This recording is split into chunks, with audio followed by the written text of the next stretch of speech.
In the winter of 1959, Russian hikers ventured into the Ural Mountains for an expedition that would ultimately cost them their lives. Being discovered weeks and months later, finding them only created more questions than answers. A sliced up tent, car crash level injuries, and radioactivity only begin to skim the surface of this 65-year-old mystery. Join me as we talk about one of the most well-known unsolved mysteries, the Dyatlov Pass. Welcome to the world of the arcane.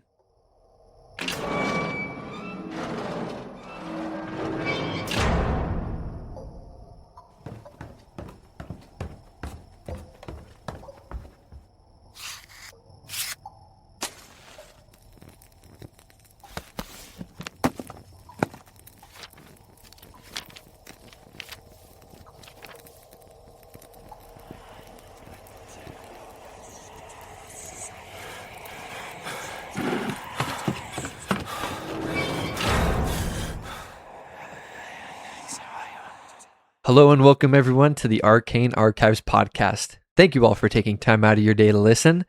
I hope you guys are ready for this week's episode because it is quite the doozy. I'm wanting to increase the length of our episodes to around the 30-minute mark or beyond, and I think this is a great episode to get us started in that direction. Not too sure how long it's going to be. We'll see after I post it, but this is definitely a great start. If I had to narrow down what specific unsolved mystery really propelled me into loving the unknown and the unsolved genre, this is it. This is where it all began. I first remember hearing about this case from the YouTuber Lemino, who I've actually been watching for well over a decade now. I was watching him back when he was doing his creepypasta videos, so huge shout out to him. Make sure after you finish listening to this episode that you go over, check out his YouTube channel, go show him some love, and especially go watch his video on the Dyatlov Pass. 10 times better produced than mine. I'm just saying that. As always, a big thank you to all of the continuing support for the podcast. Make sure to stick around to the end where we talk about all the different theories. There are plenty of them. We already know the A word is going to be there. Definitely have some paranormal theories here. There are potential developments as recent as the last 1 to 2 years that we will also mention. With this episode, there are a plethora of pictures, so go head over to my Twitter/X account, which is down below in the description. I'll post some pictures there so you guys can have a better visual understanding of all the things that we talk about. Don't worry, I won't be posting any graphic images or frozen dead bodies there. I had to look through all those, and they're creepy, I'm not going to lie. I felt really uneasy looking at it all. So I didn't include them. I don't want to expose you guys to that. If you want to go out there and find them, I'm not stopping you. They're pretty easy to find. So just be warned that they exist. But other than that, let's travel back to January of 1959 in the Ural Mountains of Russia. Our mystery starts with the 10 hikers involved in this unfortunate expedition. Now, before I read these names and descriptions, I just wanted to give a quick apology in advance for how I pronounce all the names. I'm not Russian. I don't know Russian. I can't speak Russian. So it's going to sound pretty bad. I'm going to try my best to sound consistent, but a apology to all of those that hear this and think that this guy doesn't know what he's saying. Just got to get that out there. Okay. Our first hiker is 21-year-old Igor Dyatlov, who is the leader of this group and also the person that this event was named after. Igor has a long successful history of hikes with a mix of categories 1, 2, and 3 in terms of difficulty. And with each category, the third difficulty is the most extreme. So he was very well qualified to lead this group. The next person is Lyudmila Dubanina, 20 years old and a fourth-year student in UPI. UPI stands for Ural Polytechnic Institute. All of those involved here, except for Semyon Zolotaryov, were either 4th or 5th-year students, or had graduated fairly recently. Lyudmila was one of 2 women that were part of the group. The other woman's name was Zinaida Kolmogorova. Once again, I apologize. She was aged 22 and was a 5th-year student at UPI. The rest of the names are Yuri Duroshenko, 21, fourth year UPI. Yuri Yudin, 21, fourth year UPI as well. Rustem Slobodin, 23, he graduated in 1958, just the year before. Nikolay Thibault-Brignol, 23, and he graduated 2 years earlier in 1957. Alexander Kolevatov, 24, fourth year at UPI. And lastly, we have Semyon Zolotaryov. Now, Semyon is a little different as he was not a part of the group from UPI, or he wasn't a student there. He was a 38-year-old guide for the Kurovka base up to the point when he died. And we'll get to Kurovka here in a little bit. Now, to be honest, when I first learned about this mystery way back when, and ever since then, I had always assumed that the goal of this hiking group was to make it from one starting point, which was like a city or a random town, to go to another city or a random town. And it turns out, while I was doing all this research for this episode, that was not their true intention at all. They had planned on leaving from a small town, but their end goal was to hike to the top of Otorten Mountain. Otorten, however you say it. That was what they were doing. There was nothing else to it. This was a part of a 14-day planned trip, and all these people were experienced in hiking and skiing, and it should have been a walk in the park, honestly. So Igor had been talking with a friend, and they had agreed to have some back and forth telegrams between that friend and the group, just letting them know what was going on and what their timeline was looking at. Yuri had told that friend that the target end date for this trip was February 12th, but if for some reason they went over that day, to, not really be too alarmed about it. And looking back, it may be easy for us to judge that when you're confident in something and you're in a group of people that are confident and the people you're talking to know that you're confident and capable, things just fall through the cracks. It happens. So we can look back and judge, but in the moment, no one really was concerned. There was no need for precautions to be taken. And here we are. So it's a great example of always being prepared and telling people your plans and sticking to them. Like I said, easier to look back and judge. So the group started their journey to this mountain in the city of Ivdel, which they got to by taking the train. From there, they took a truck to the city of Vizhay, which, by what I read, had like 3 people and a potted plant as their population. We're talking northern Russian towns, very, very far north and little human interaction. This was the last town that they would be in before they started towards Otorten. They started their hike on January 27th, 1959. From there, they officially started their hike on January 27th, 1959. The following day, January 28th, in something that I can only describe as divine intervention, Yuri Yudin, one of the hikers, had to turn around and go back due to some medical reasons. This was something to do with severe joint pain. He had a sciatic nerve that was acting up, and he just decided it was best for him to stop, turn around, and head home. Now, little did he know, that was the last time that he would see any of his friends alive again. Yuri lived to be 75 years old, and he did end up passing away in 2013. If there was ever a case of survivorship guilt, I think Yuri takes the cake. Throughout his life, Yuri continued to visit the gravesite of these hikers and wondered what would happen if he had stayed with them. As a part of his survivorship's guilt, he probably thought a lot, like, what if I had been there? Like, would have anything changed? Would I have gotten out alive? Would I have helped people get out alive? It's just a serious headspace to be in. It's an awful headspace to be in, and I feel so bad for him and for anyone that has to deal with that. So when Yuri turned around, we were down to the 9 hikers.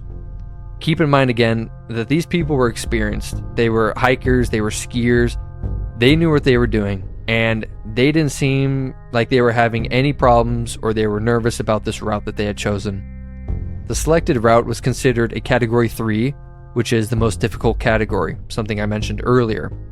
Again, I can't stress it enough that they felt confident with what they were doing. And there may be confidence in numbers or whatever you may chalk it up to, but they had a clear path up to the mountain. They knew what they were doing. It was all throughout this trip, and especially during this time, that many pictures were taken. There were plenty of cameras that had been brought along, and there were plenty of pictures that you can look at. Looking through all these pictures, I was reminded time and time again that these were just people. I don't know about you guys who are listening, but whenever I read an unsolved mystery or a true crime, I always have that slight disconnect between me and the people involved in the mystery or the story. Maybe it's because I don't know. Maybe it's because this took place decades ago or something, or what. But these pictures, just looking at them, reminded me that they were 21, 22, 23, 24 years old. I'm in that same age range, and I guess that helped being able to put me in their shoes. And like, these pictures were of them smiling, hugging, they were messing around, they were posing funny. These are all things we do today. These are things that everyone, humanity has always done.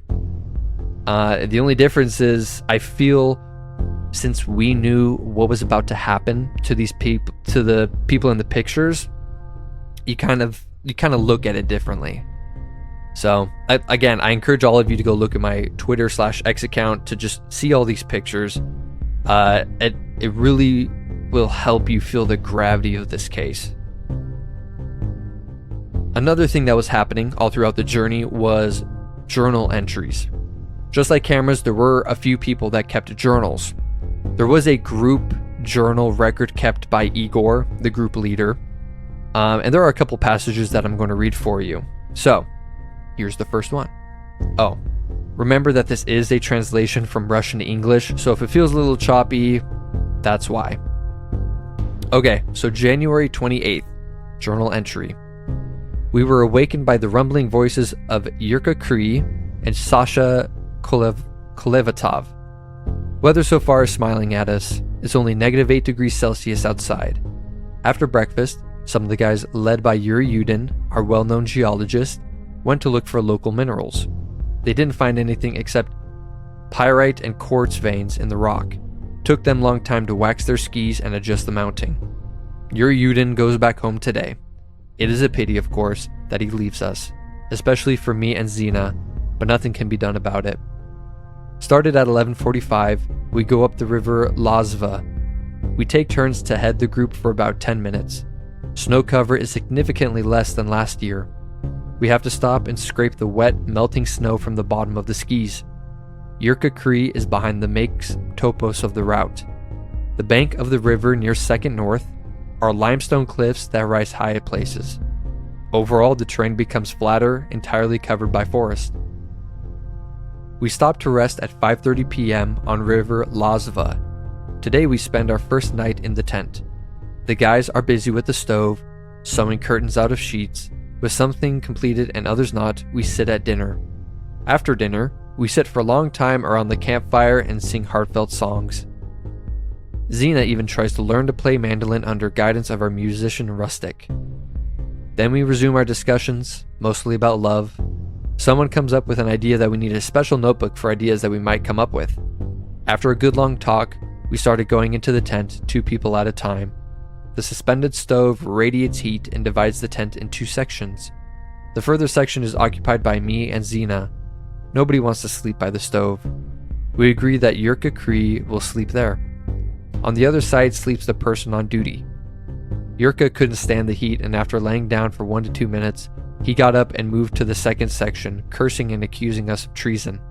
After that, they still argued about something for a long time, but at the end, all was quiet. I forgot to mention at the beginning, but Yurka Kree is Alexander Kolevatov. For whatever reason, they have him with a different name. And that is the end of journal entry 1. There are many more journal entries just like this one. Nothing too crazy or anything that stands out. But once again, these people thought it would be easy. They were enjoying the trip in its entirety so far. Fast forward a couple of days to February 1st, and this is the day that it all went wrong. We can assume that whatever happened to this group of hikers happened towards the evening or late at night, because there was no journal entry for February 1st. The last one was the day before, January 31st, and here's what that journal entry said. Weather today is a bit worse. Wind, snowing, parentheses probably from the pines, since the sky is perfectly clear. Started relatively early, around 10 a.m. Got back on the Mansi Trail. Up to now, we are following a Mansi Trail on which not so long passed a hunter with deer. Yesterday, it seems we stumbled upon his resting stop. Deer didn't go any further. The hunter took the beaten trail by himself. We were following in his steps. Had a surprisingly good overnight. Air is warm and dry, though it's negative 18 to negative 24 degrees Celsius. Walking is especially hard today. We can't see the trail. Have to grope our way through at times. Can't do any more than 1.5 to 2 kilometers per hour. Trying our new ways to clear the path. The first in line drops his backpack, skis forward for 5 minutes, comes back for a 10 to 15 minute break, then catches up with the group. That's one way to keep laying ski tracks non-stop. Hard on the second hiker though, who has to follow the new trail with full gear on his back. We gradually leave the Ospia Valley. It's upwards all the way but goes rather smoothly. Thin birch grove replaces firs. The end of forest is getting closer. Wind is western, warm, piercing, with speed like the draft from airplanes at takeoff. Fern, open spaces. I can't even think of setting up a labaz here. It's nearly 4. Have to start looking for a place to pitch the tent. We go south in the Ospia Valley. Seems this place has the deepest snow. Wind not strong. Snow 1.2 to 2 meters deep. We're exhausted, but start setting up for the night. Firewood is scarce, mostly damp firs. We build the campfire on the logs, too tired to dig a fire pit. Dinner's in the tent, nice and warm. Can't imagine such comfort on the ridge, with howling wind outside, hundreds of kilometers away from human settlements. Dyatlov, last record in the diary. If any of these 9 hikers had any concern or any uneasy feeling, it wasn't really made known. That leads us to believe that whatever happened to them happened quickly and without warning. With everything leading up to the night of February 1st already discussed, it's time now to focus on what makes Dyatlov Pass what it is today. A couple of days had passed beyond the day Igor said they would be done with the trip. As mentioned, this was of no concern, as Igor had said that this might happen. Days came and went, and still no word from any of the hikers. Their family members and fellow students were concerned, and head of the sports club of UPI, Lev Semyonovich Gordo, even lied about receiving a telegram from Dyatlov about the delay to at least calm the parents of Dubinina and Kolevatov. Eventually, it took the forced requests of the hikers' family members for people to initiate a search crew. The official search began on February 20th, which is 19 days after their deaths and a full week after the expected date of return. Even though they started on the 20th, it wasn't until the 26th that they found the base camp. There were multiple search parties, and all these people involved. It really shows how important the search was to find these people. Some of the search and rescue members went to the top of the mountain, or their end point, and came to the conclusion that they had not made it to the top. From there, they kind of went backwards, kind of backtracked until they found the abandoned tent. The student that found the tent stated that he found it half collapsed, with snow covering the majority of it. Inside were remains of personal items, including shoes. Around the tent was said to have 8 or 9 sets of footprints. Obviously, this makes sense because there were 9 hikers. The tent was inspected and shown to have been cut from the inside. As someone who doesn't know anything about forensics, I really didn't know how it was possible to tell what side things were cut from. But it turns out if you do a fine inspection of the cuts, you can see things like patterns in the tearing, the direction, and there's a couple of other things, but that can help you conclude what side it came from. So, pretty cool. The illustrations of the potential cutting patterns that were made shows that there were roughly 6 or 7 vertical cuts, pretty evenly spaced out, with some of them going all the way from the top to the bottom of the tent. There were a couple of horizontal cuts, but there was a lot less, and they were a lot shorter in length. Now, of course, we'll talk about this in all of the theories, but what would cause someone, if not all 9 people, to fear something so bad that they would cut this tent open and go out into the snowy night on a mountain in the dark without shoes? Like, what? Like, it's so weird the more you think about it, and we're just getting started. It's crazy. Man, I'm excited. There's a lot of stuff to cover. Before we move on from the tent, there are a couple things to remember. One of them being that the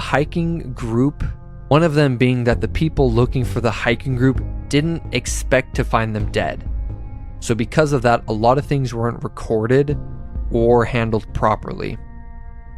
And this seems to be a common thread with all Unsolved Mystery, and this one is no different. There's people that just mishandle or forget to record things. Questions about how things were found can't be answered simply because there was no record of them. And obviously none of the hikers are alive to tell us, so it's expected to just be a mystery from here on out. With a tent full of personal belongings, but no hikers in sight, the search party started to expand the radius of their search. With this, the bodies then started to be found. Now, I'm going to say that there's so much information regarding where they were found, the condition they were in, the injuries they sustained. It would take me hours to go over everything, but I'll just say that there's so much we don't know and cover some of the topics or key things that I find important.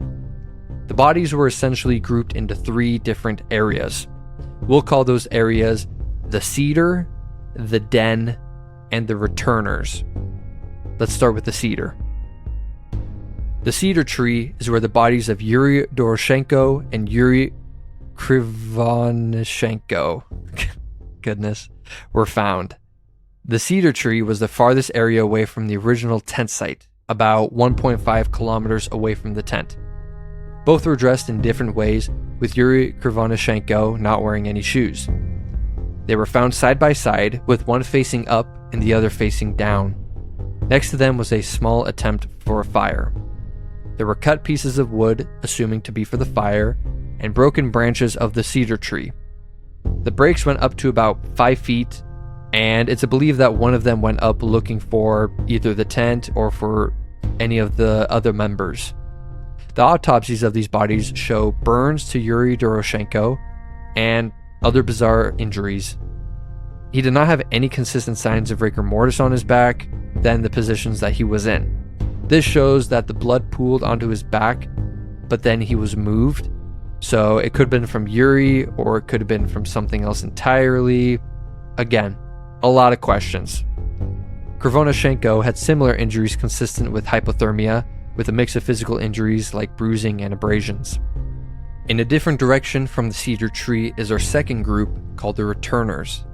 This group of 3 hikers were that of Zina Kalmagrava, Rustem Slobodin, and our group leader, Igor Dyatlov. I call them the returners because the way that they died and were found indicated that they were crawling or at least trying to make their way back to the camp. These 3 members were not close together like a group, but were in the general vicinity of each other. All 3 were declared to have died from hypothermia, but they still had external injuries. For example, Rustem had a fractured skull. I will not consider it a fatal injury, could have messed with his sense of direction and decision making. Now, the den is where the majority of bodies were found and the place that has the most unanswered questions. This group of hikers were not found until months later in the month of May, when snow had started to melt. The remaining members, that being of Lyudmila Dubanina, Semyon Zolotaryov, Alexander Kolevatov, and Nikolay Thibault-Brignol. The den could be found in a ravine between the tent and the cedar tree. After digging out the ravine, there was a patchwork of branches that formed a makeshift platform. This is something that can be done in wilderness survival to help keep distance between you and the ground. In this example, keeping hikers off the snow and preventing them from getting any colder. What the people who found this den expected there to be were the remains of the rest of the bodies. But they were not there. They were located a few feet away from the den. They were all found to have the most severe amounts of physical trauma. The autopsy report states like they had been in a severe car crash. They had broken bones, massive hemorrhaging, missing eyeballs, missing tongues, and a lot more. Lyudmila's body was found kneeling against a rock slope with her face and chest pressed against the rock. Her mouth was reportedly found open with her tongue missing. Semyon and Alexander were found pressed together, assumed either to protect each other or to muster up any sort of warmth that they could. In later recollection, Semyon was found to have been holding a pen and paper, but there was nothing written on the paper. And if we could only have known what that could have been, if only he had lived for a little bit longer, maybe we would have found out what happened to them or what was going through his mind before he died. Last body, Nikolay, was found a little ways away from the other three. He was one of the few that actually had decent clothing on, which points to the idea that he was either outside or had just come inside before the events leading to their death occurred. He was shown to have suffered a severe concussion, most likely knocking him out. Now, due to this, he most likely froze to death because the other members could not take the chance of having to drag him around. I admit, that is a little mini assumption of mine, but it makes the most sense. If you're trying to survive for your own life, you focus on yourself before others. So those are the positions of the bodies relative to the tent and the conditions that they were found in. I absolutely did not go over every single detail of the injuries or any weird findings that were listed. And many questions are still around, and sadly will most likely never be answered. What caused them to run? Why did they have to cut the tent? Why were the footprints shown to be as if they walked versus ran? Why was the knife that cut the branches near the cedar tree never found? Why were their bodies consistent with car crash injuries? If they died of hypothermia, why didn't any of them take off their clothing, like paradoxical enclosing suggests? If they were smart enough to build a den, why weren't they there when they were found? I could go on and on with questions about every single detail. So many things unanswered, and trust me, I desperately wished that we had answers.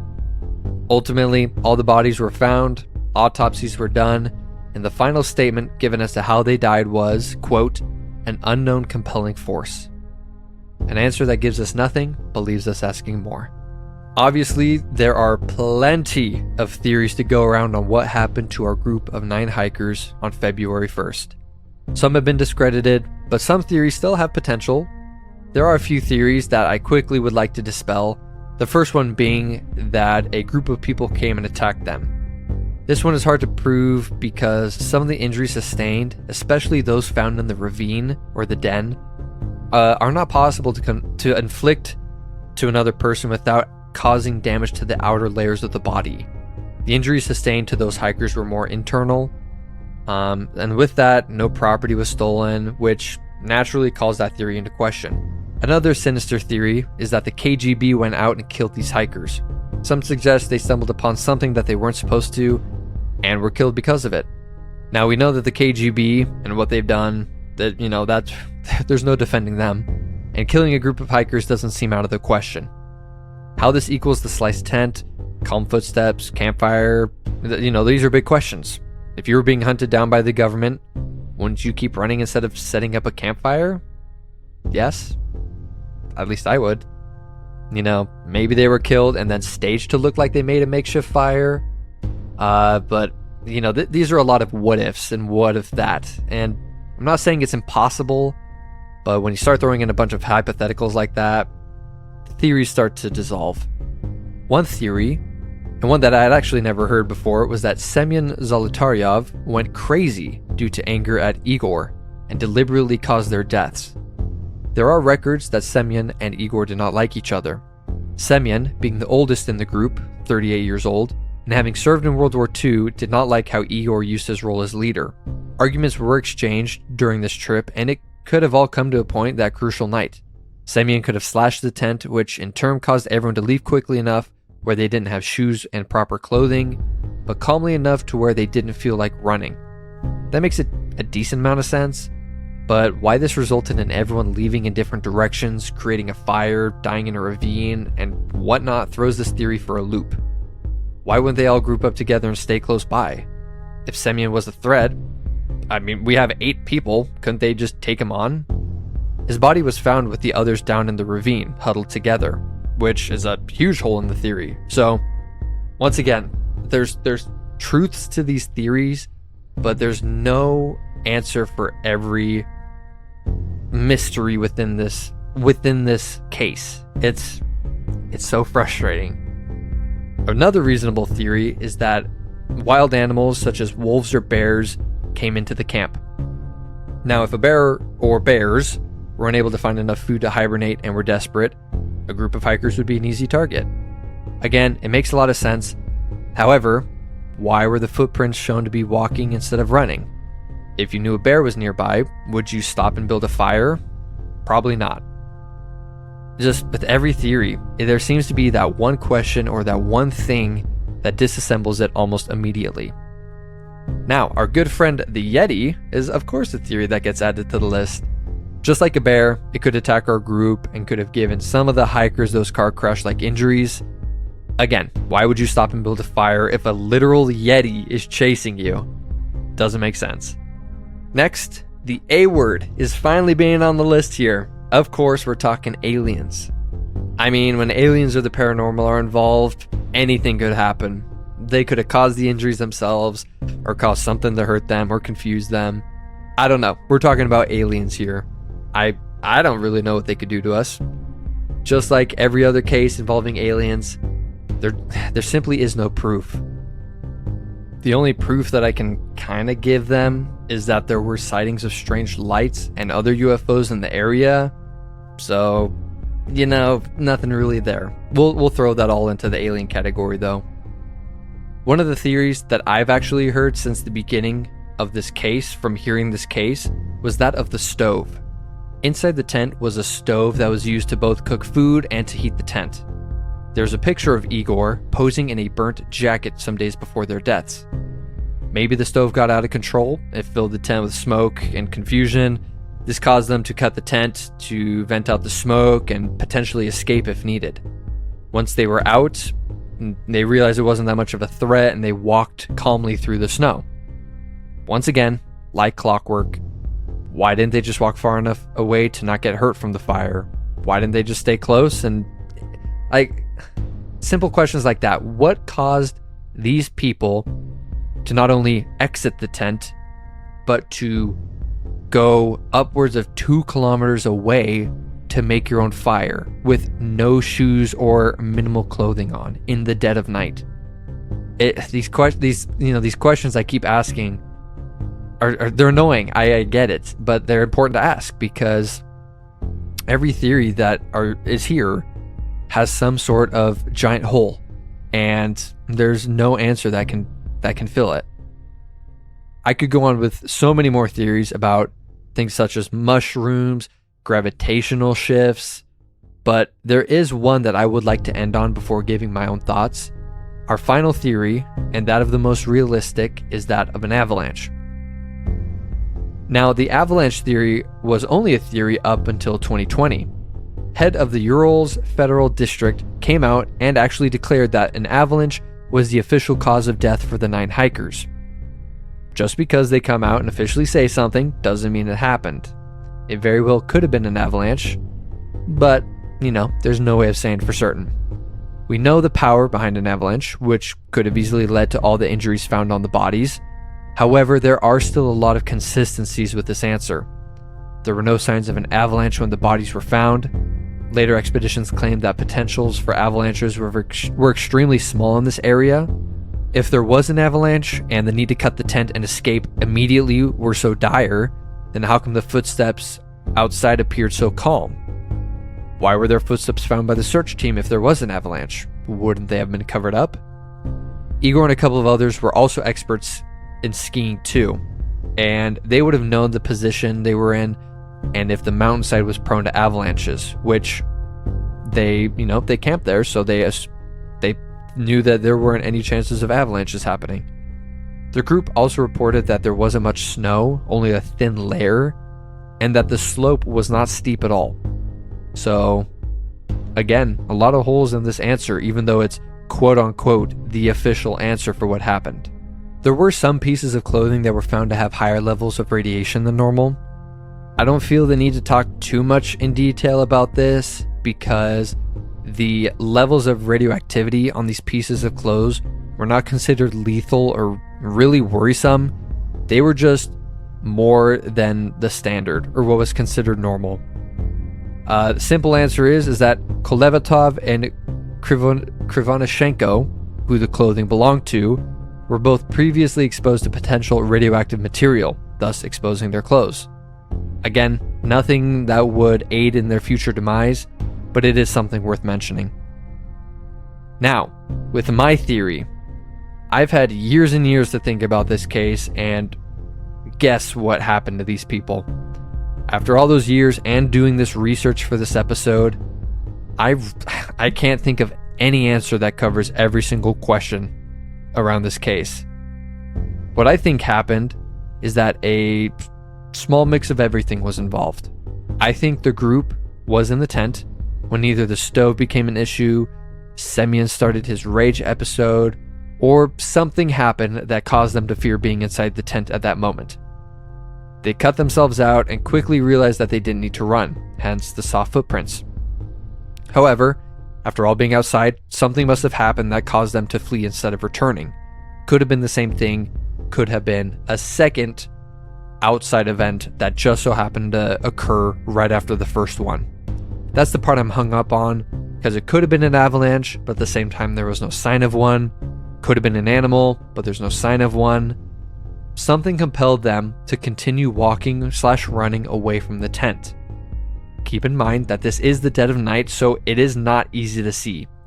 The further away you go, the further the group spreads, they lose communication with each other. The group at the cedar eventually stops and they try to make a fire. They were unsuccessful and froze to death. The returners eventually thought it was okay to return, and they also died doing so in the progress. I meant process. We'll stick with that. The den was created by the other hikers, yet their car crush-like injuries throw a wrench into my theory. Maybe they fell off a small cliff after creating the den, or they were attacked. Like I said, the ravine and those bodies causes the most questions. I feel like we're 85% there with an answer, but due to the passage of time, the lack of documentation, and just general questions, we'll probably never be able to fill in the remaining 15% to give us the answer we need. In the end, all 9 of these bodies were retrieved and laid to rest in differing cemeteries. There is a group memorial that was erected in 1962, showing a picture of each of the members involved. In 1963, a memorial plaque was placed on the Kholat Sakal mountain, which says, "In memory of those who left and did not return. We named this pass after the Dyatlov group." As much as I hate to close it there, that is the end of the Dyatlov Pass episode. Again, this was the case that got me into Unsolved Mysteries, and now after listening, I hope you guys know why. If you made it to the end here, please make sure to rate the podcast and let me know in the comments if you can. What do you guys think happened to the group? I'm curious to hear your theories or how you explain it. Make sure to check out the links in the description for my other social media platforms. Once again, especially my Twitter account, so you guys can see all the pictures that I post. Thank you all again for taking time out of your day. I'll see you in the next week.